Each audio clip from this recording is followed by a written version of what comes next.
A question that I'm often asked, increasingly asked as I travel is, how do you get that relationship? How do you acquire that meaningful relationship with a soulmate? How do you recognize it when it comes along?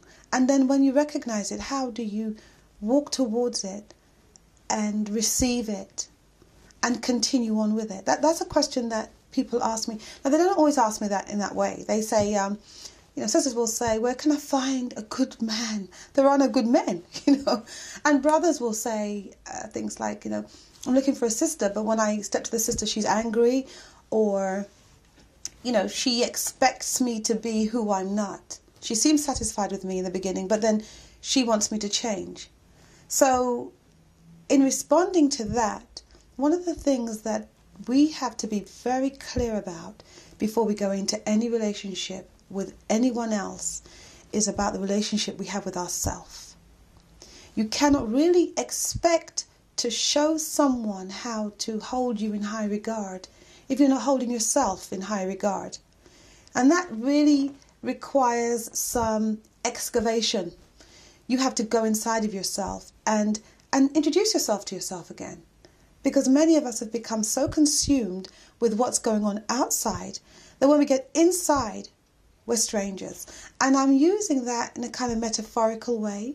I mean, inside our homes, yes, but I mean inside of ourselves. We're so consumed with what the other person thinks, where the other person has been, what the other person approves of, that we leave ourselves out of the equation.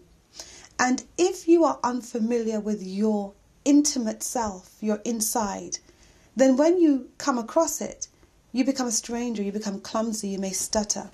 And that will transfer and translate into any relationship that you're having with someone else. If you're not comfortable with the very essence of who you are, then when you're in that intimate space with someone else, that clumsiness will come out. So what I encourage people to do is to get to know yourself. Not just in terms of, I went to school here, my background is this, but get to know your requirements, your needs. And I'm talking a kind of adult conversation here, right? It means that you have to be more comfortable with matters of intimacy, with sexual and sensual matters. You have to become very comfortable with that. You need to get into the skin you're in, so that when you encounter that other person, that they get a sense that you're comfortable with the skin you're in a way that is not smutty, in a way that is sacred, in a way that is spiritual, in a way that is central and essential to our beings, because that intimate relationship that we need to have one with another starts with ourselves. We come into this world as a result of that intimate relationship, that intimate act. And so if we step away from it entirely, we disconnect with something that's very essential to our well-being and to our ability to procreate and to co-create with the Most High. Some of us are not seeing ourselves as gods and goddesses. We're not seeing ourselves in that way. Although we may recognize that we are children of the Creator, we are not seeing ourselves as being of the Creator, and therefore in a manifestation we are creators and co-creators. We are gods and goddesses. And that means that we have to get comfortable. We have to get really comfortable with some of the conversations we're not having. Those conversations we're not having are playing themselves out in a very harmful way. You need to be close to yourself and close to the person that you want to make the connection with.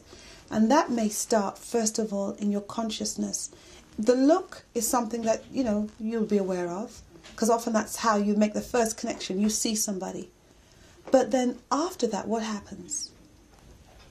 There is a conversation that happens, a non-verbal conversation that happens, not just with the other person, but inside of yourself. You start to become aware of the fact that whoever it is you have now seen, who has become visible to you, is having an impact on your chemistry.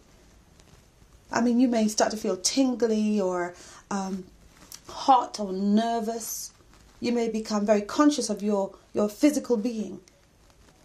Now, when you are more in touch with how you are going to move forward, that clumsiness reduces. You begin to use your power, your sexual power, your earthly power, your universal power, your spiritual power. You become aware of it, and in that awareness you can then begin to master it, so that it's not a strange feeling, it's not an abnormal feeling, and it doesn't get in the way of how you communicate. That vibration, which is what I'm ultimately talking about, that vibration is what your potential partner will lock into. They lock into your vibration.